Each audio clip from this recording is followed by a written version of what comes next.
રાધા કૃષ્ણ. કૃષ્ણ રાધા કોઈ કહે છે આમાં? તમે કહો. સીતારામ.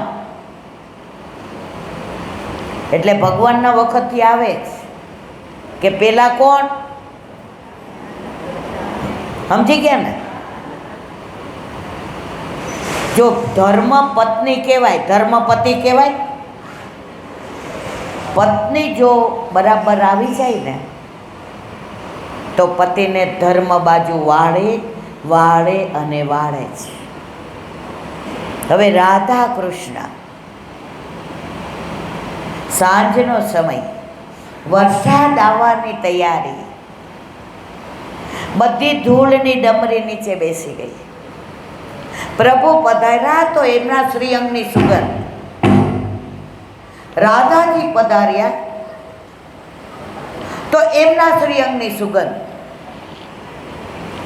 રાધાજીની સાથે લલિતા, વિશાખા, શુભગા, કેતકી, સંજાવલી, રઈ, ભામા, શ્રીભામા બધા જ. અને ઠાકોરજીની સાથે શ્રીદામા, મનસુખો, તનસુખો, ધનસુખો, મધુમંગલ. ઠાકોરજી ભેટમાં બંસી હતી.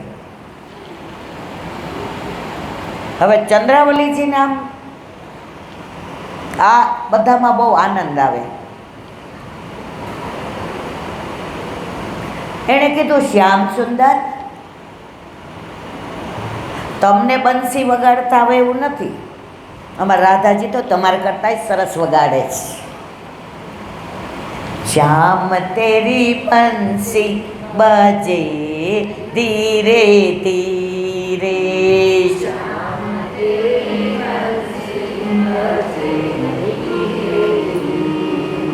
બજે ધીરે ધીરે શ્રી યમુનાજી કે તીરે.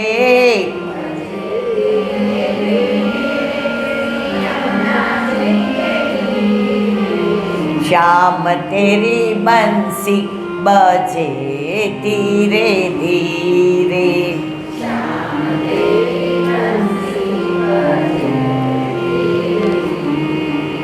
એટલે શ્યામ સુંદરે ઠાકોરજીએ કહ્યું, ચંદા, જો રાધાજી આટલો સરસ બંસી બજાવતા હોય, વેણું વગાડતા હોય, તો એને કેને અત્યારે વગાડીને આ બધાને સંભળાવે. રાધાજી ક્યાં, ચંદા મને તો કાંઈ પૂછતી જ નથી. ઘણીવાર આપણી બેનપણી ખોટા ખોટા વખાણ કરે આપણા. છોકરો જોવા આવ્યો ત્યારે ઠાકોરજીએ કહ્યું, લે આ વેણું રાધાજીને કહો વગાડે. રાધાજીએ કીધું, પેલા આપ બંસી વેણું વગાડો, આપ પ્રસાદી કરીને આપો, પછી હું વગાડું.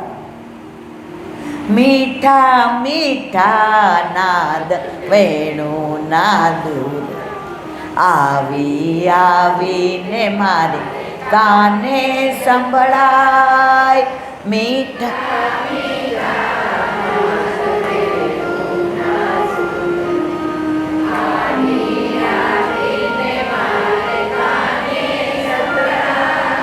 હમણાં રાસમાં લોકો સરસ ગવડાવે છે, એટલે અવાજમાં હું નથી સંભળાવતી. હવે આપણે એ તરફ જ જઈ રહ્યા છીએ, પણ આ પ્રસંગને પહેલાં થોડું ન્યાય આપી પછી આપણે આગળનો પ્રોગ્રામ શરૂ કરીએ. ઠાકોરજીએ વેણી વગાડી. ઠાકોરજીએ શું કીધું? રાધે રાધે બિના શ્યામ આધે આધે. ફરી કીધું વગાડો. શ્યામ આધે આધે બિન રાધે, શ્યામ આધે આધે બિન રાધે. પ્રભુએ કીધું, લો હવે તમે વગાડો. રાધાજીના હાથમાં વેણો થમાવી દીધી. ચંદાએ કીધું, હવે રાધાજીએ મુખ પર વેણો લીધી. શ્રી હસ્તનો સ્પર્શ થયો, અધર ઓષ્ઠ પર મૂકી ખૂબ વગાડવાનો પ્રયત્ન કર્યો, પણ વેણું વાગી રાધાજીને આમ મનમાં બહુ શંખામણ થઈ કે આ વેણુ કેમ નથી વાગતી. ફરી બરાબર લૂછી, વિનંતી કરી, ફરી મુખ પર મૂકી, પણ વેણુ વાગી. ત્યારે રાધાજીએ કહ્યું, પ્રભુ આ વેણુને તમે કાનમાં કંઈ કહી દીધું છે? ઠાકોરજી કે રાધે, હું ને તમે ક્યાં જુદા છીએ કે મારે કાંઈ કહેવું પડે? તો આ વાગતી કેમ નથી? ચંદ્રાવલીજી કે ફરી વગાડો. રાધાજીએ ફરી, પણ એક બી સૂર નીકળ્યા. હવે પરાકાષ્ઠા સાંભળો, પછી આપણે વિરામ તરફ જઈએ, પછી બધો આ આનંદ કરીએ.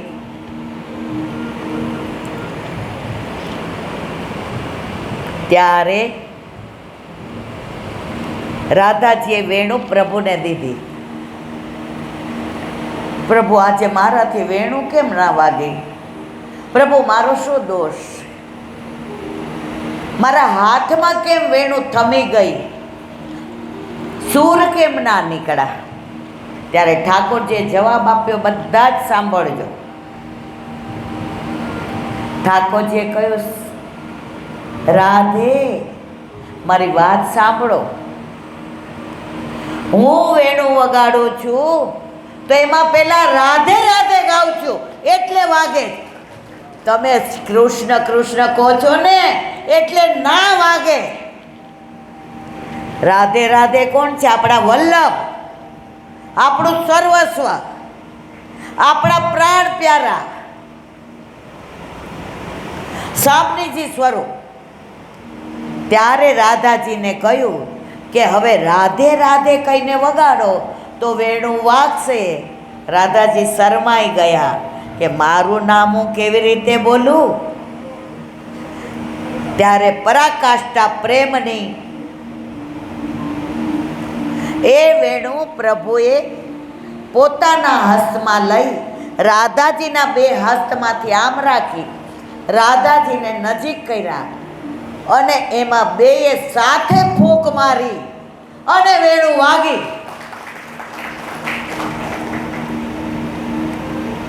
તો આપણે બધા પણ એકલા આપણે સ્ત્રીઓએ સેવા નથી કરવાની. આપણી સાથે આપણા ઘરવાળા હોય ને તો વેણુને વાગવાનો આનંદ આવે, પણ એનો મતલબ એમ નહીં ઘણા ઠાકોરજી પુષ્ટ કરાવીને મારા ઘરે ફરિયાદ કરવા આવે.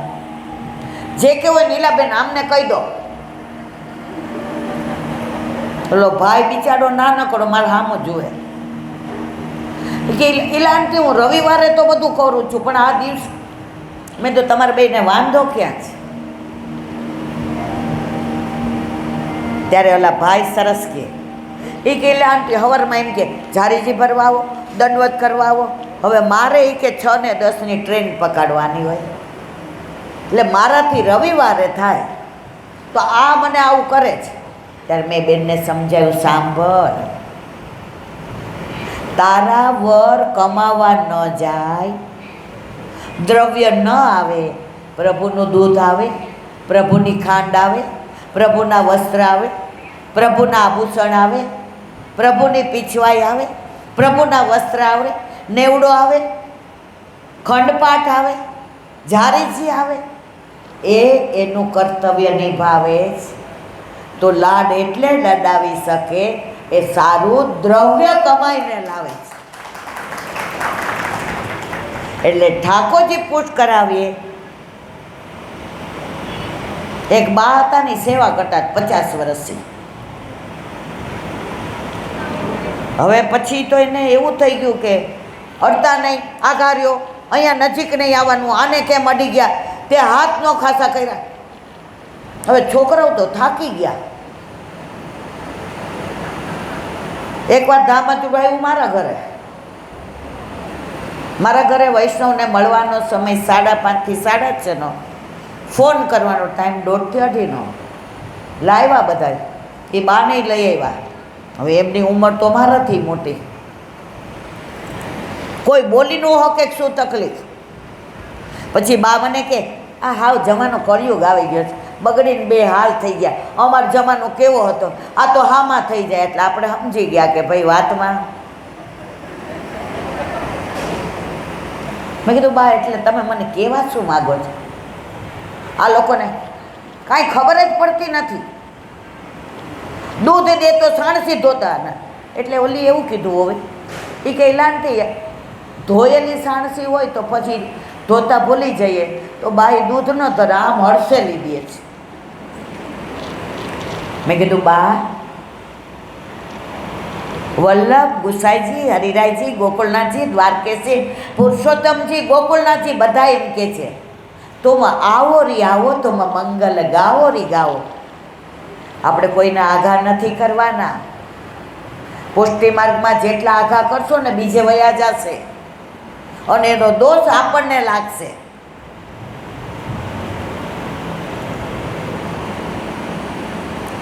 મને ક્યાં સમજતા જ નથી. ત્યારે હોવે સરસ કીધું, ઈલાંટી અમે સવારે નાહી ધોઈને ચોખ્ખા કપડાં પહેરી, બુહારી કરીએ, મંદિર વસ્ત્ર કરીએ, મથની ભરીએ, દૂધ ઉકાળી દઈએ, બધું તૈયાર કરી દઈએ તો ઘડી ઘડી કે હાથ ખાસા કર્યા હતા, સાણસી ધોઈતી, તપેલી તપાવી હતી. ઈલાંટી 20 વર્ષથી પરણીને આવી, અમને ખબર હોય કે ના હોય? ત્યારે મેં કીધું બા તમે હું આજે છીએ કાલે નહીં હોય. તમે આ લોકોથી ઠાકોરજીને નહીં ટેવાવા દો તો ઠાકોરજી ગુરુ ઘરે જશે. એના કરતાં તમે તમારો સ્વભાવ થોડો, મને કે તમારી વહુ તમારી યારે આવું કરે છે. મેં તો મારી વહુ મારા કરતાં સારું કરે છે. એ સારું કરે છે કે નથી મારી વહુને ભાવ બહુ છે. તમારી વહુ નહીં હોય પણ તમે એને મૂર્જાવી ન દો. સાયન્સે સાબિત કર્યું છે, 2 તુલસીજીના છોડ હોય ને મારા વાલા, એમાં એકની પાસે તમે 2-4 ગાળો બોલો ને ના બોલવાનું બોલો, એ મૂર્જાઈ જશે. અને જે છોડની પાસે બેસીને તમે યમનાષ્ટક બોલો, ઠાકોરજીની વાતો કરો, તુલસીજી કેટલામાં કામ આવે? 5માં. બ્રહ્મ સંબંધ લઈએ ત્યારે હાથમાં શું આપે? પછી ગુરુદેવ શેના કંઠી આપે? અષ્ટાક્ષરની માળા શેની? રાજભોગ ધરાવીએ ત્યારે શું કરીએ? અને લીલામાં જઈએ ત્યારે આ બધી વાતો તુલસીના છોડ પાસે કરીએ, એ મેકી ઉઠે, એનામાંથી સુગંધ આવે. બા છોડને પણ પ્રેમની જરૂર છે, તો આ બધા મારા વૈષ્ણવને પ્રેમની જ જરૂર છે. એ બા મને ભેટીને રોઈ ગયા. મેં તો બા આપણે કાંટો હોય ને ગુલાબને સાચવવા માટે છે. ગુલાબ કોઈ તોડી ન જાય, ગુલાબને ગાય ન ખાઈ જાય, ગુલાબનું ધ્યાન રાખે, કારણ કોમળ છે. પણ આપણે બધા કાંટાને ન પકડી રખાય, ગુલાબ સુધી પહોંચવું પડે. આપણા ઠાકોરજી ગુલાબ છે, આ બધાને માનો. પણ તમે એટલું પેલું ના કરો કે આ બધા આપણાથી ને દૂર. આજે અહીંયા કેમ આટલા બધાને ઠાકોરજી પુશ નથી કરાવવા ગમતા? શેની બીક લાગે? ખોટી વાત સાચી? આપકે રસ में जो रहे मस्त वो है अपरस. મારા વાલા ઘણું બધું કહેવું છે, પણ મને આ લોકોએ કાલે જે બધું સંભળાવ્યું છે ને ગાયને, ત્યારે મને એમ થાય કે હવે મારો વારો પૂરો ને હવે તારો વારો શરૂ. તારા પછી મારો અને મારા પછી મેં પછી ગારો અને તારા પછી ગારો છે ને અત્યારે. તો હવે થોડી વાર આપણે નંદ ઉત્સવ કરીએ. પછી આ કડુભાઈએ તો કેટલા પ્રોગ્રામ કર્યા છે, મને તો કાંઈ સમજણ પડતી જ નથી. અમે તો દેશી માણસ. હવે ભાઈ અત્યારના છોકરાઓ કે એમ ન કરીએ ને તો બીજી વાર બોલાવે. જો તમે જ બધાય કહો છો તો અહીંયા થોડી વાર વિરામ આપીએ, નંદ ઉત્સવ કરીએ, અને એ પહેલાં રીમા બધાને પ્રીતિઓ.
તારો યમુનાજી નો પાણી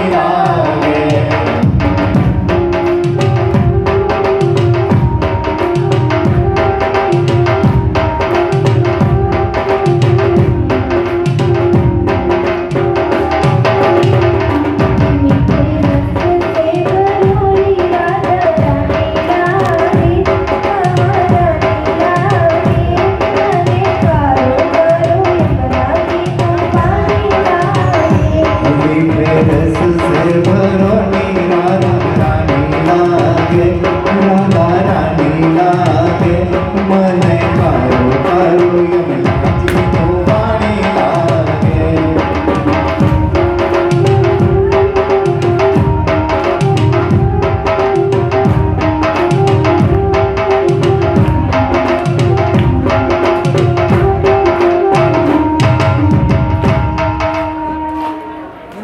તાલી.